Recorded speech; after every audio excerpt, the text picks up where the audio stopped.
Welcome back to our breakdown series, where we dive deep into the thrilling world of covert ops and high-stakes drama. Today, we are dissecting Episode 5, aptly titled Broken Allegiances, and trust me, this one is an absolute game-changer.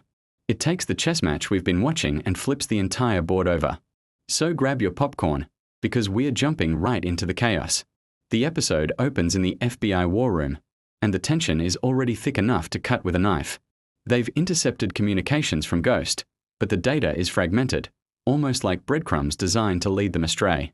We see Director Kane breathing down Agent Carter's neck, the pressure mounting with every second. Kane needs a win, and he needs it now. Carter, ever the professional, is trying to hold it all together, but you can see the cracks starting to form. And just when they think they might be getting a handle on things, a new alert flashes across the screen: a remote breach. Their own secure server room has been compromised. This isn't just an outside threat anymore. The call is coming from inside the house. The chilling realization dawns on them. Ghost isn't just one step ahead. He's manipulating their operations in real time. The hunter has become the hunted, and the FBI is now under direct threat from an enemy they can't see. From the sterile, high-tech environment of the war room, we cut to the gritty, gear-strewn SWAT operations bay. Sergeant Holt is hunched over a monitor, replaying helmet cam footage from the last raid.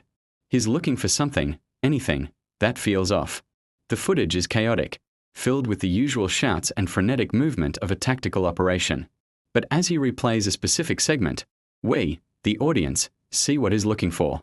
A SWAT officer, a face we've seen in the background for a few episodes, subtly exposes a piece of vital intel to an enemy camera.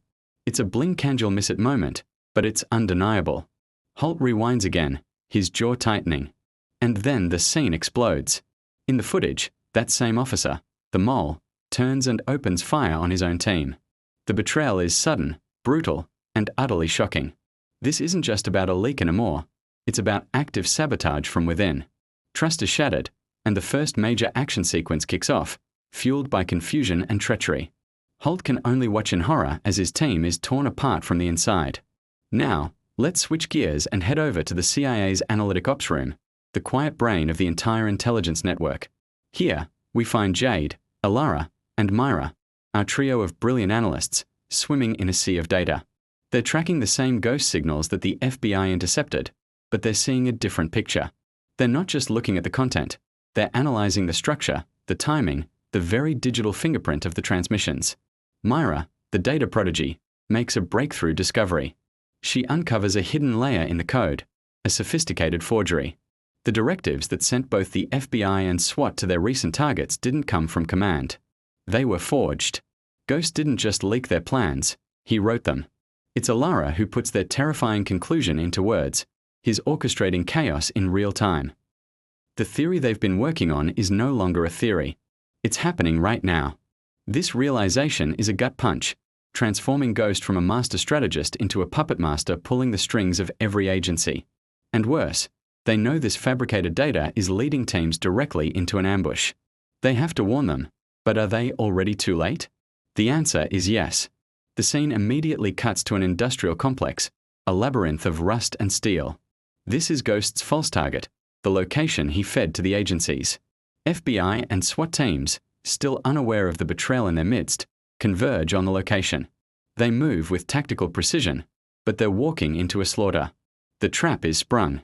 Explosions rip through the complex, gunfire erupts from all directions, and thick smoke chokes the air, creating a disorienting hellscape. Amid the chaos, we see the mole again, subtly sabotaging his team's efforts. A jammed rifle here, a misreported enemy position there. His actions are small but have devastating consequences, leading to friendly fire incidents. Men are falling, not just to the enemy, but to their own. Carter, caught in the heart of the ambush, sees the futility. This wasn't an operation, it was a setup. His voice cracks as he screams into the radio, "Everyone, retreat. It's a setup." The sequence is pure, high-octane action, but it's the undercurrent of betrayal that makes it so gut-wrenching. The stakes have just skyrocketed, as our heroes are not only fighting an external enemy but also the traitors within their own ranks. But Ghost isn't just playing with the good guys. We cut to a dimly lit Mafia safehouse, a world away from the government war rooms. Here, Luca, Sophia, and Victor are watching the ambush unfold on a live news feed, just like us. They aren't celebrating the FBI's misfortune. They're watching with cold, analytical dread. Luca, the old-school boss, sees the bigger picture immediately. Ghost isn't their ally. He isn't anyone's ally. He's a force of nature, a chaos agent provoking every faction, turning them against each other. By attacking the feds this openly, Ghost is creating a power vacuum and is daring the Mafia to try and fill it. Sophia, ever the strategist, starts planning their next move. This isn't about profit anymore. It's about survival. They realize they're just another set of pawns on Ghost's board, and they don't like it one bit. They begin preparing for a counterstrike, not just against their rivals, but against the Phantom pulling all the strings. This adds a fantastic layer of tension, showing that this isn't a simple two-sided conflict.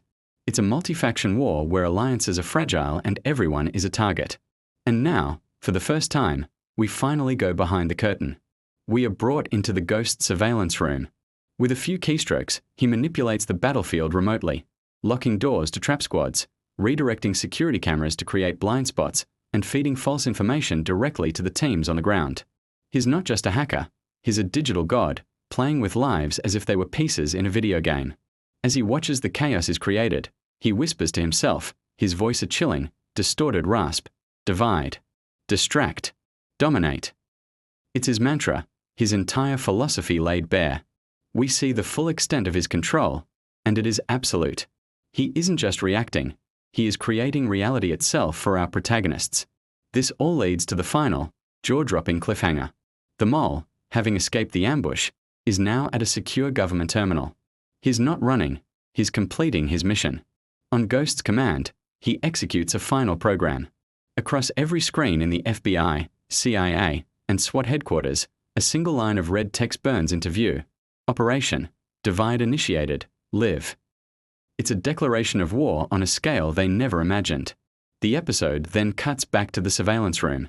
Ghost, still shrouded in shadow, leans back in his chair, a flicker of a smile playing on his lips. The Ghost isn't just a character in the story. He's aware he's in a story, and he just finished his own chapter. What an episode. Broken Allegiances completely redefines the series. The mole is confirmed, the factions are at war, and Ghost has revealed the terrifying scope of his power. What did you all think?